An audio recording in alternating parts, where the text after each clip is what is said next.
वर्षों बाद चंद्रपुर जिला मध्यवर्ती सहकारी बैंक के चुनाव की घोषणा। 11 जुलाई को मतगणना होगी।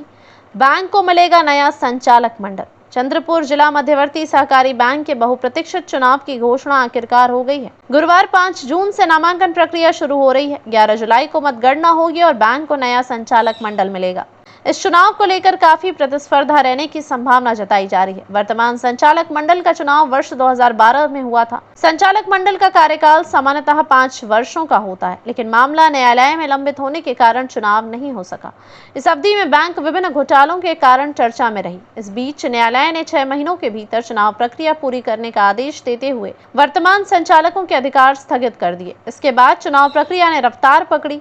इस संबंध में चुनाव निर्णय अधिकारी एवं जिला उप पंजीयक प्रभारी चंद्रशेखर बोडट अधिसूचना जारी करेंगे। उनके अनुसार 5 जून से 11 जून तक नामांकन पत्र दाखिल किए जा सकेंगे। 12 जून को छानबीन होगी और 13 से 27 जून तक नाम वापसी की प्रक्रिया चलेगी। 30 जून को उम्मीदवारों की अंतिम सूची जारी की जाएगी। 10 जुलाई को मतदान और 11 जुलाई को मतगणना होगी। इसके बाद चुने गए संचालक नए अध्यक्ष का चुनाव करेंगे। कुल 21 संचालकों के लिए होने वाले इस चुनाव में गट समूह से 14 संचालक, ब समूह से 1 और क समूह से 2 संचालक चुने जाएंगे। इसके अतिरिक्त अनुसूचित जाति, अनुसूचित जनजाति, अन्य पिछड़ा वर्ग, विमुक्त जाति, भटकिया जमाती, विशेष पिछड़ा वर्ग और महिला आरक्षित गट से 1-1 संचालक चुना जाएगा। इस बार 13 वर्षों बाद हो रहे चुनाव में जिले के बड़े बड़े राजनेता भी मैदान में उतर चुके हैं।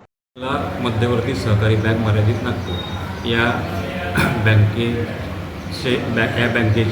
बँकेच्या संचालक मंडळाची निवडणूक घेण्याकरिता माननीय राज्य सहकारी प्राधिकरण मर्यादित पुणे यांच्यामार्फत माझी निवडणूक निर्णय अधिकारी म्हणून नियुक्ती झालेली आहे आणि सदर बँकेचा निवडणूक कार्यक्रम आपण 5 तारखेपासून प्रसिद्ध केलेला आहे।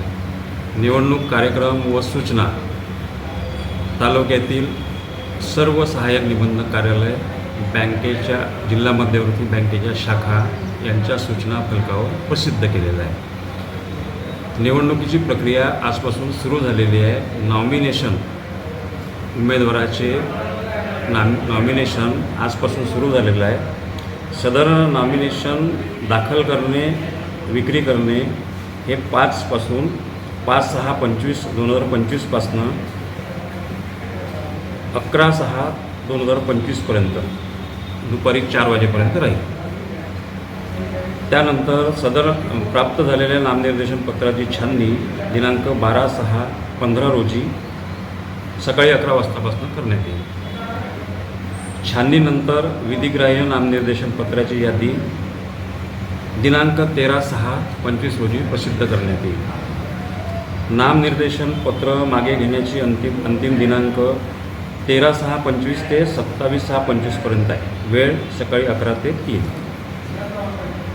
निवडणूक लढविणाऱ्या उमेदवाराची अंतिम यादीची प्रसिद्धी दिनांक 30/6/2015 रोजी करण्यात येईल आणि आवश्यक असेल मतदान घेणे जर आवश्यक असेल तर मतदान दिनांक 10/7/25 रोजी सकाळी 8 ते 5 वाजेपर्यंत तालुक्यातील सेंटर तसेच जिल्ह्यातील सेंटरवर घेण्यात येईल। सेंटरची यादी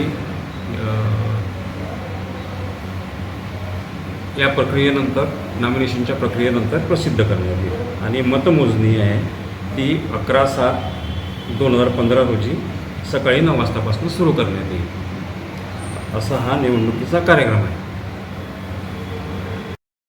वेळोवेळी सगळ्या मान्यता घेतलेल्या आहेत आणि इलेक्शनमध्ये आता आम्ही दक्षता म्हणून व्हिडिओ कॅमेऱ्याची व्यवस्था इथे करणार आहोत। आम्ही तसं पत्र प्राधिकरणाला दिलेलं आहे। त्यांच्याकडनं निर्देश आल्यानंतर आम्ही ती पण सोय करणार आहोत आणि इलेक्शन करता आम्ही पोलीस विभागाला पण पत्र देणार आहोत, त्यांची पण मदत घेणार आहोत। निवडणुकीचे अधिनियम, सहकार खात्याचे परिपत्रक आणि प्राधिकरणाच्या परिपत्रकातील सूचनानुसार फेअर पद्धतीने पार पाडण्यात येईल।